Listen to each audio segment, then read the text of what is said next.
Hi folks, welcome back. Today I want to take a look at a paper which examines the problem of how to measure availability in large cloud systems. Now you might think this is a pretty simple problem, just take total uptime divided by the total time and that's your availability, but as we'll see, this is not entirely as straightforward as that. Now, full disclosure, this paper was written by people that work at Google. I work at Google too. I'm hoping that does not change the way I talk about this paper. So yes, at a very high level, the definition of availability is pretty simple. It tries to measure whether a service was delivered over some period of time. The devil really is in the details of how you define those measurements. A good availability metric has to be proportional and actionable. A proportional metric is able to link improvements in the system to improvements in uptime. And an actionable metric is one that helps developers zero in on the specific areas of the system that would need work in order to improve availability. You can define availability in two broad ways. You can either measure time or you can measure the counts of operations. If you're measuring time, then the definition boils down to taking the ratio of uptime to the total time that the system was supposed to be available. The problem is that with very large distributed applications, things like Gmail or Google Drive, it is not entirely straightforward to say when a system is up or down. These large systems rarely have full outages at the same time because they have so many users.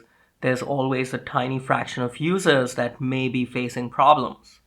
And so we often fall back on somewhat arbitrary thresholds. For example, defining downtime as whenever the error rate goes above 5%.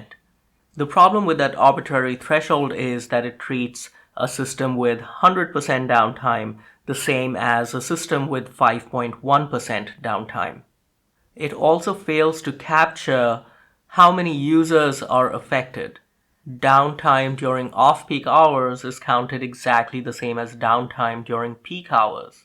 The other way to measure availability is to use a count-based metric, and this simply counts how many operations out of the total were successful. This is a very popular way of measuring availability because it comes close to what a user would perceive. The problem is that with these very large services with a lot of users, the most active users tend to be orders of magnitude more active than the median or even the long tail users, which means this relatively small number of active users are drastically overrepresented in this metric. The other common problem this metric fails to capture is that often users will just back off from making frequent requests if they notice that the system is down. So it doesn't capture the way users change their behavior when there is downtime. And a fundamental flaw of both these ways of measuring availability is that they tell you nothing about the shape of the downtime. Was it a small error rate spread across a long amount of time? Or was it a total downtime for 6 hours? Both of those scenarios would give you similar uptime metrics, but the experience of the user is going to be very different. To get around the issues with these existing metrics, the authors in this paper are proposing a new metric which they call user uptime, and they define it in terms of summing up uptime and downtime for all users. This metric matches the experience that users see, and it is continuously proportional to the actual uptime. But you are paying for this. The downside of this metric is that it is more complex to calculate. It requires you to define what uptime and downtime means for each user and to get these metrics out of your logs. To calculate user uptime does require some more work because you need to log operations in a way that you can tie them back to a user. Let's look at some of the properties of user uptime when measured through synthetic experiments. The first experiment simulates a 15-minute outage. You can see by the peak in the graphs here that user uptime is able to capture this downtime in a much more precise manner.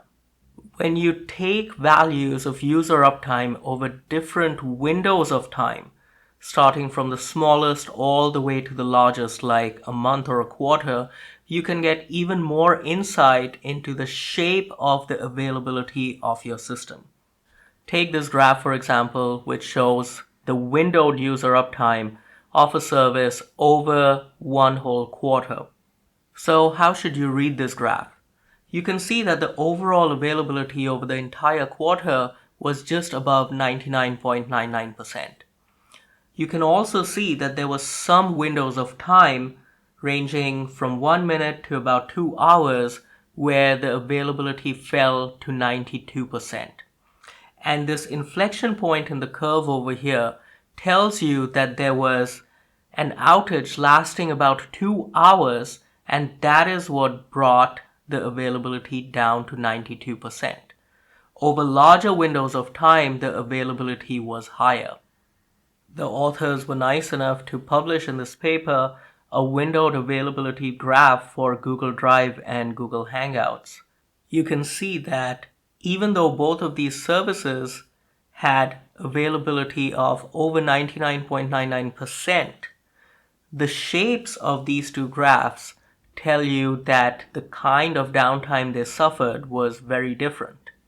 If you look at the blue curve for Hangouts, you'll find an inflection around the 4-hour mark, which tells you that it was a single 4-hour outage which kept its availability low for the smaller time windows.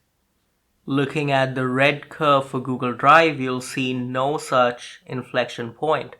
And what that tells you is that rather than having one concentrated outage, Google Drive has a small background continuous error level. So given this information, the developers of these systems can take different strategies for how to improve the uptime of their systems. So to wrap up, in this paper, we looked at some of the issues with the traditional ways of measuring availability in large cloud systems. And the authors in this paper proposed a new measure called user uptime, which mitigates some of those issues. I hope you enjoyed that, and I will see you next time. Thank you very much.